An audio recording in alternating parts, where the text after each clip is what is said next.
Well,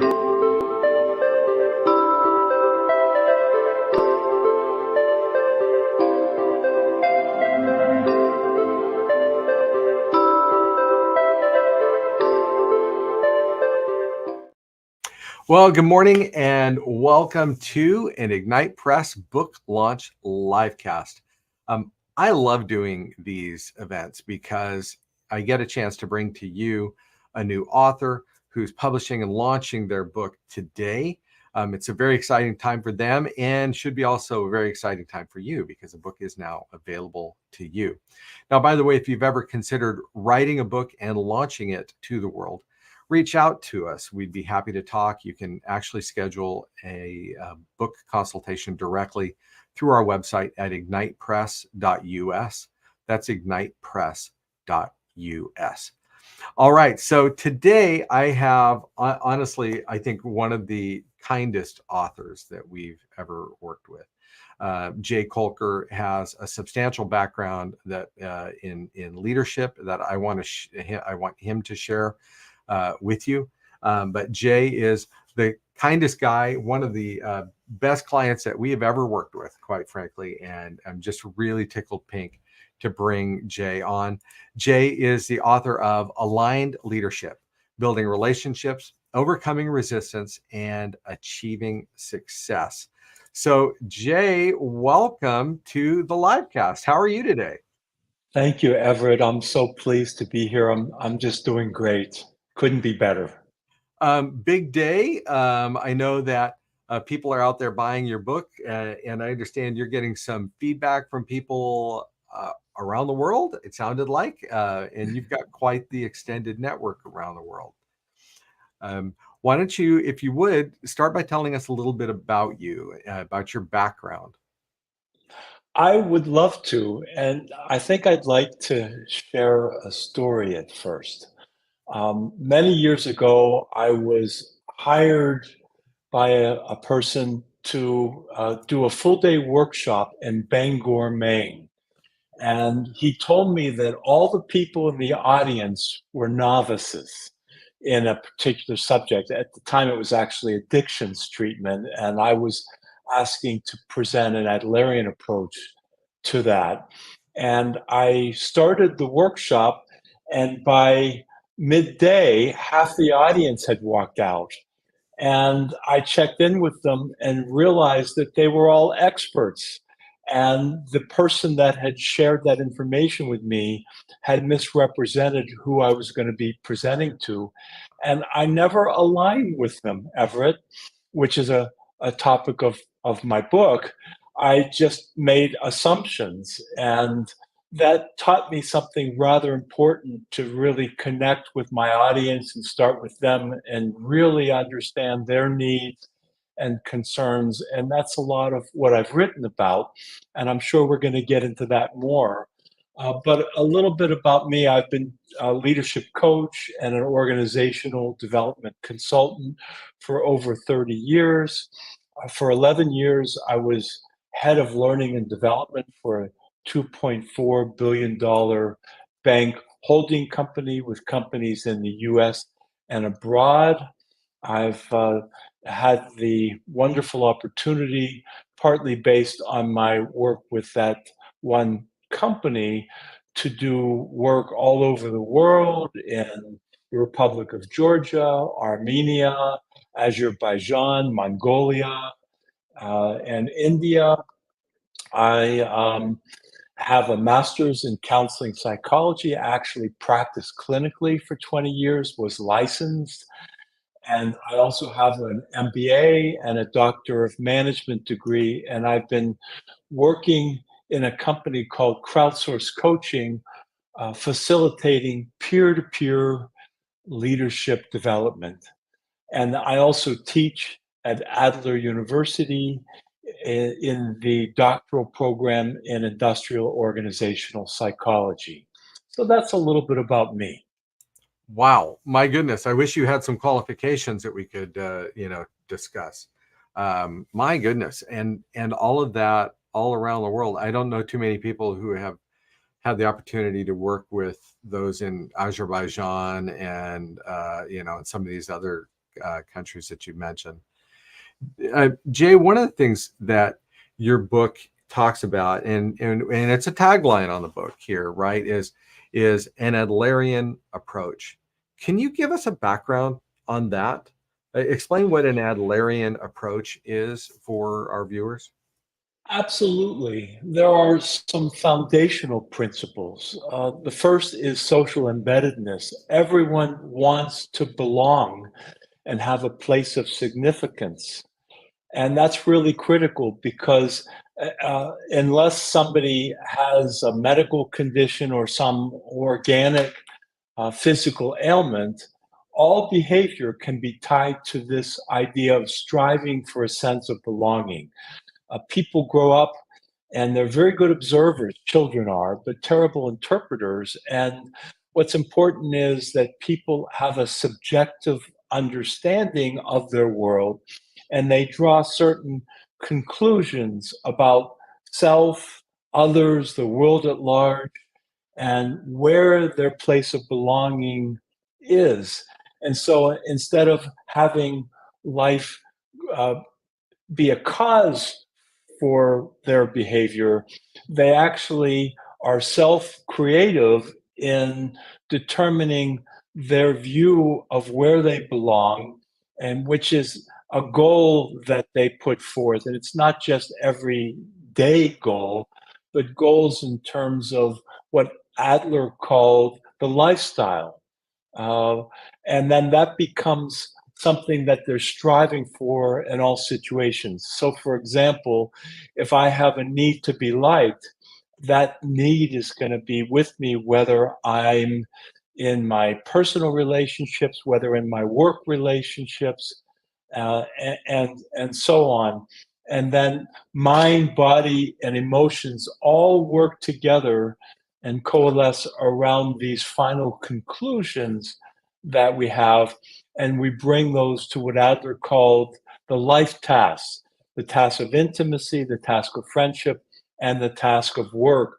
And while my book can really provide a window into all of that, I pretty much focus on the work task and how these ideas of self and how we have these beliefs carry forth in the way people interact with each other and how they want to reaffirm what's most important to them.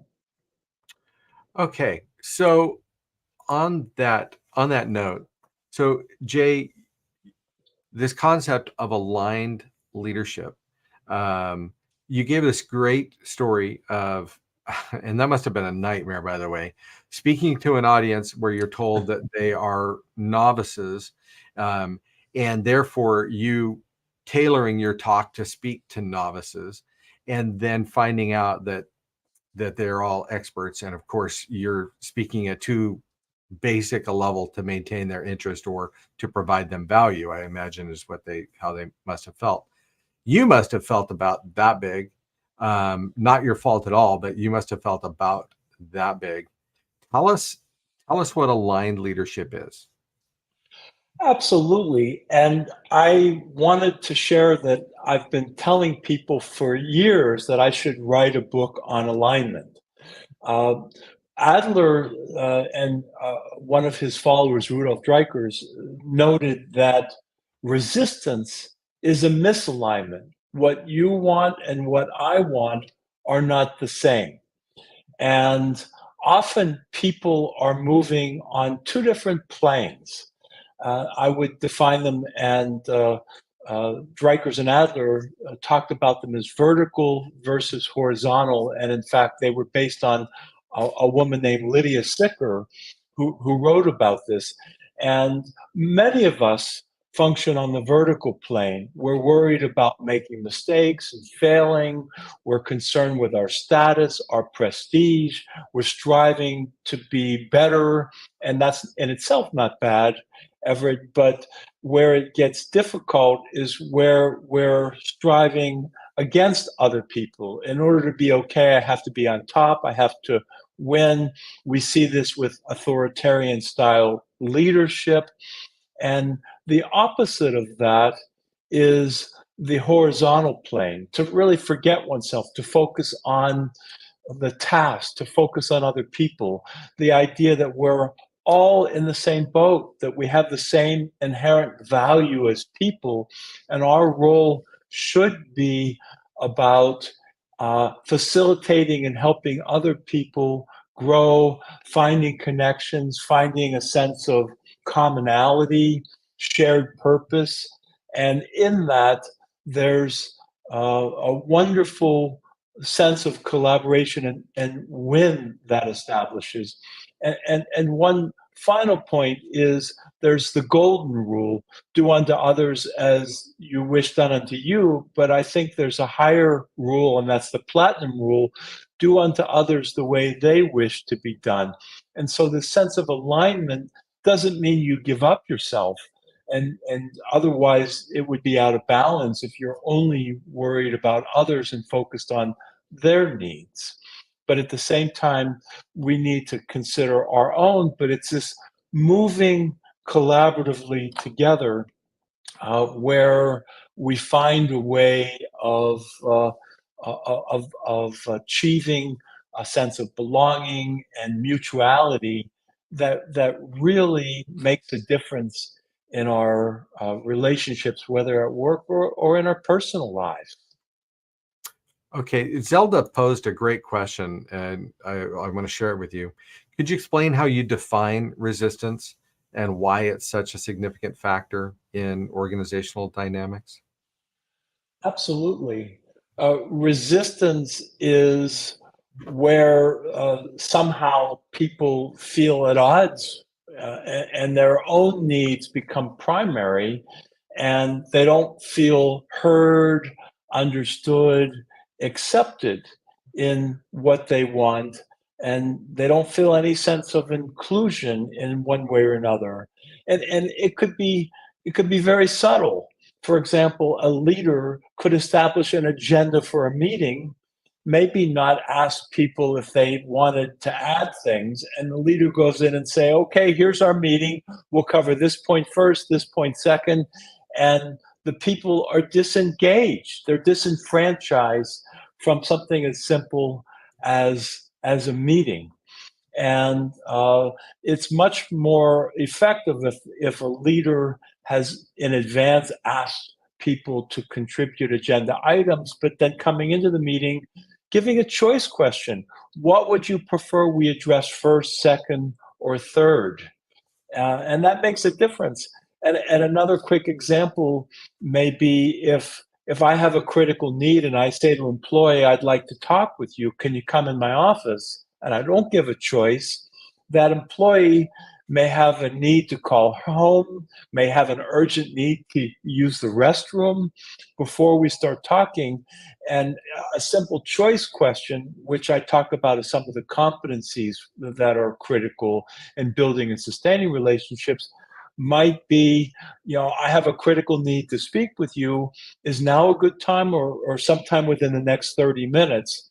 And if somebody has a choice and they're willingly coming in at a time that's better for them, they're going to be much less likely to be resistant because they're going to have an equal say in many regards in what is going on in terms of how we're starting the meeting and even when we're meeting.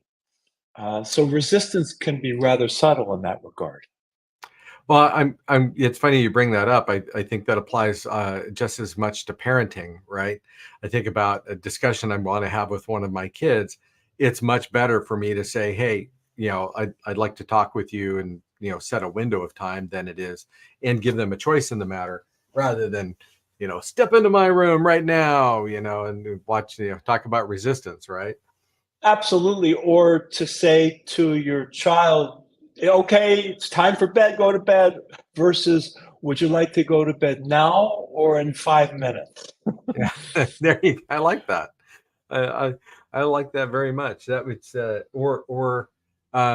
would you like to mow the lawn or trim all the trees? I like that one. Now, I let me do this here. Everybody needs to know here that the book right now, we've got it on a launch special. The Kindle version is available on Amazon for 99 cents, which is fantastic. That launch special will go away shortly. That is just there for the next day or two.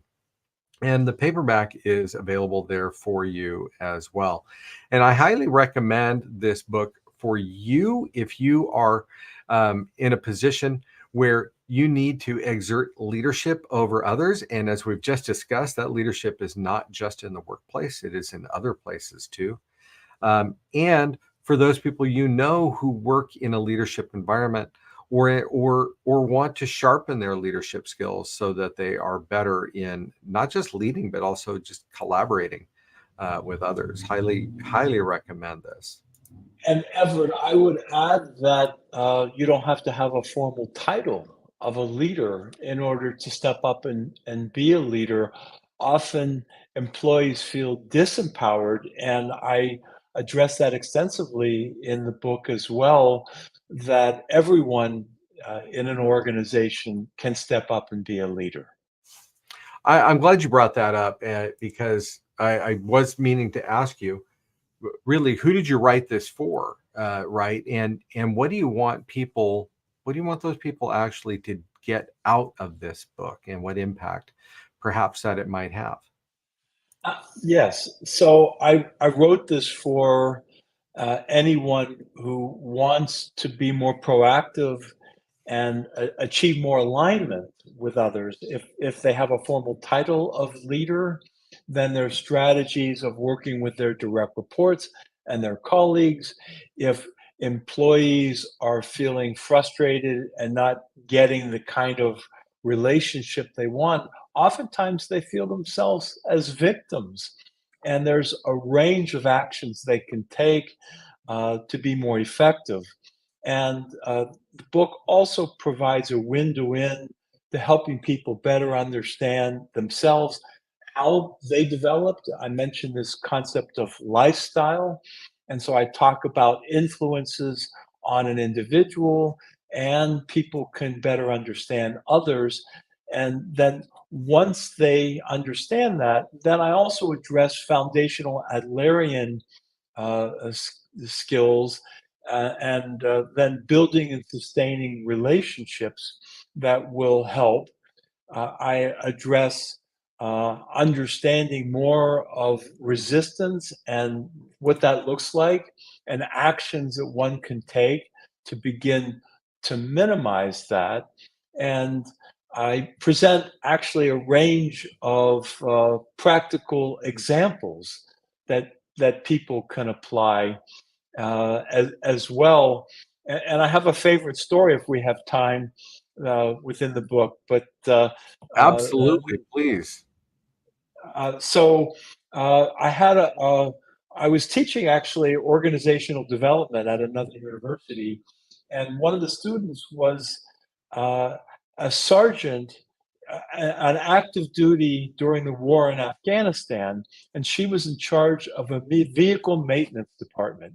And she emailed me to say that she was failing miserably, that her group wasn't meeting the desired number of vehicle repairs, and if she didn't do something soon, uh, uh, she wouldn't have a chance to recover. And that's all I knew.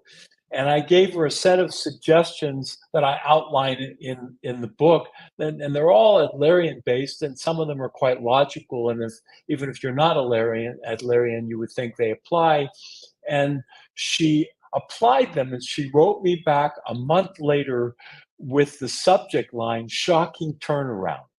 And she had said that with 28 less personnel and with a higher demand, her group achieved stellar results, the highest that they had ever achieved, to a point where they sent inspectors down to figure out what happened and why she was doing so well.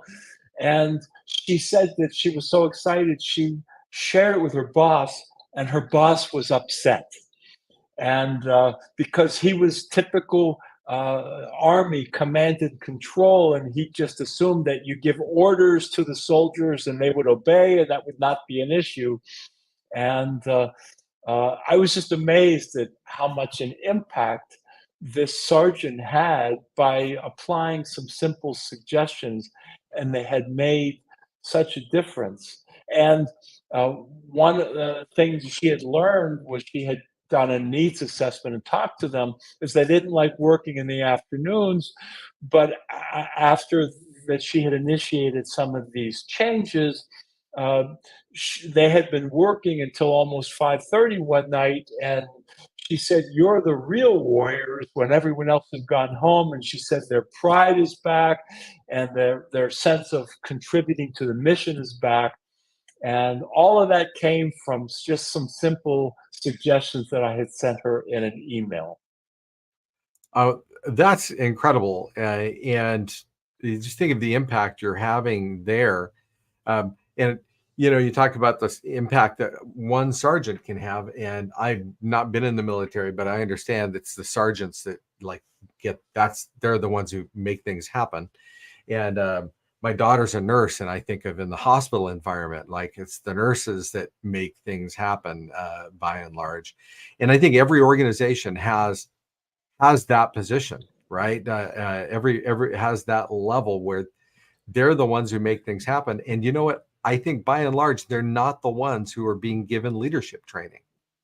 I would completely agree to a large extent, and it's sad that there's so much burnout because there are horrible bosses. Leaders are making very poor decisions, which go against logic in many regards. And in the end, people check out. They retire in place, and they burn out. They quit, and that's uh, the case with many organizations today. And the skills that I emphasize within the book really are an antidote to avoiding that fate. Yeah, you mentioned retire in place, and I think of the term that we've been hearing a lot lately, silent quitting, right? And where people, they both imply to people who are they're just checked out, and they'll be there, they'll punch their time card and be there in body but not in spirit, right? If they're not inspired. So I want to talk with you a little bit, Jay, about your book. What was your where did you hit the point where you're like, okay, I'm going to write a book? I know you've said that a number of people said you need to put this in a book. What was there a final straw that broke the camel's back, and you're like, okay, I'm going to do it? That's a great question. I so picture a round coin with the word "tuit" TUIT on it, and uh, I've heard many people say, "I know I should do X, I just haven't gotten around to it," and I finally gave myself the to it, and I said, "Okay, enough already."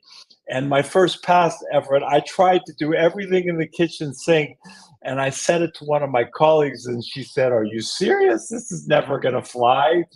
And because I had been doing so much work in leadership over the last 30 years, even though I had the clinical background and the clinical work, and I had previously written a book on parenting, which I don't even want to get into because I'm more focused on my current book.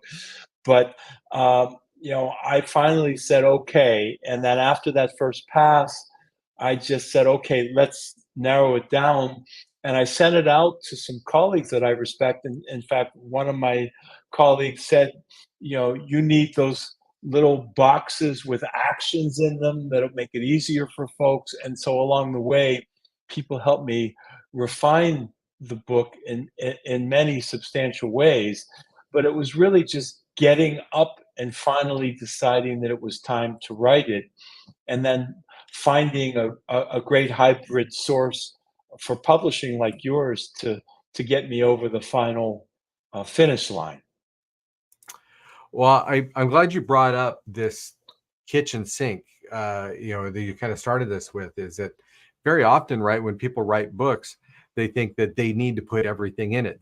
That book needs to be this tome, this repository of all the knowledge that they have acquired in their career. And very often that's exactly what isn't needed, right? What is needed is clear, concise direction that the reader can consume and take action on. Um, and a book that they're going to not just start, but actually finish and, you know, and put to place in their lives.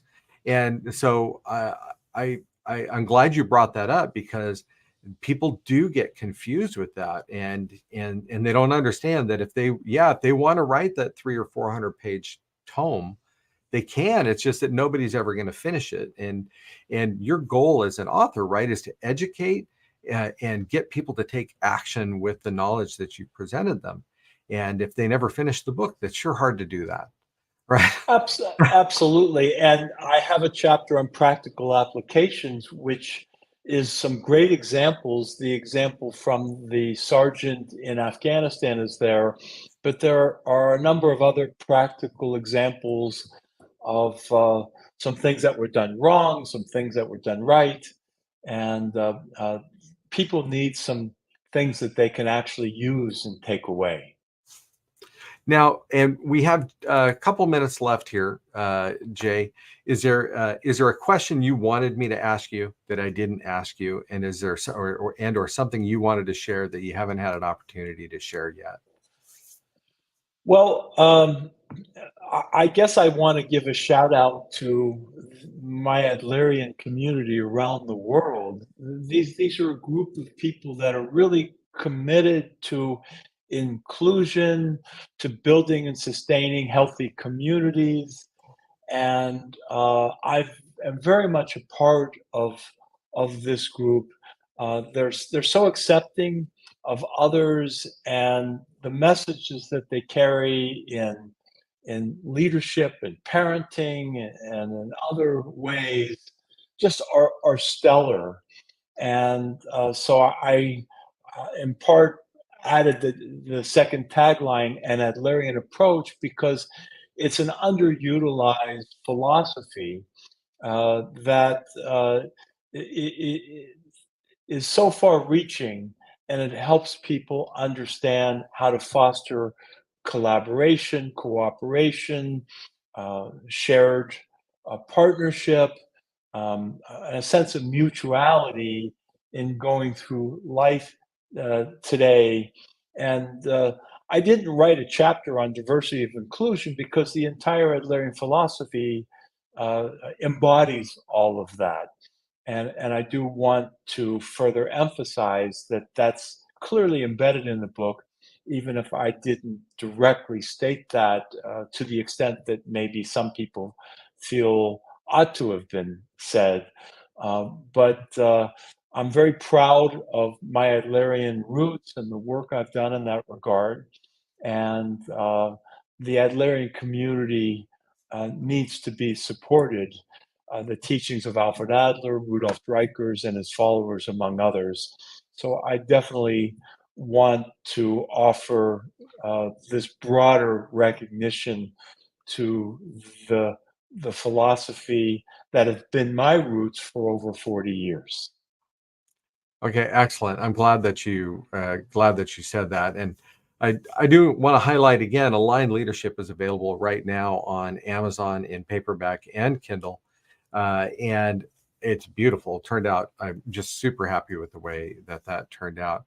Jay, thank you so much for joining us on this live cast. Thank you also for entrusting us with your book, your mission, your message. It is really the highest praise that when an author will trust us with the launching of their book. So thank you very much. Thank you, Everett. It's been a joy. All right, our pleasure for sure. Well, thank you, everybody. Pick up your copy of Aligned Leadership on Amazon and share it with others. Absolutely, I think you'll find the book to be highly beneficial. Now, as we sign out, again, if there's a way we can help you get your message to the world through a book, the most powerful conveyor of a message ever created, the most timeless method of communicating, then we're happy here to help you. Just reach out to us through ignitepress.us.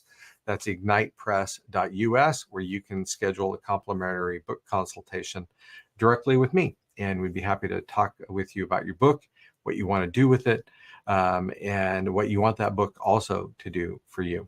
So thank you for joining us today.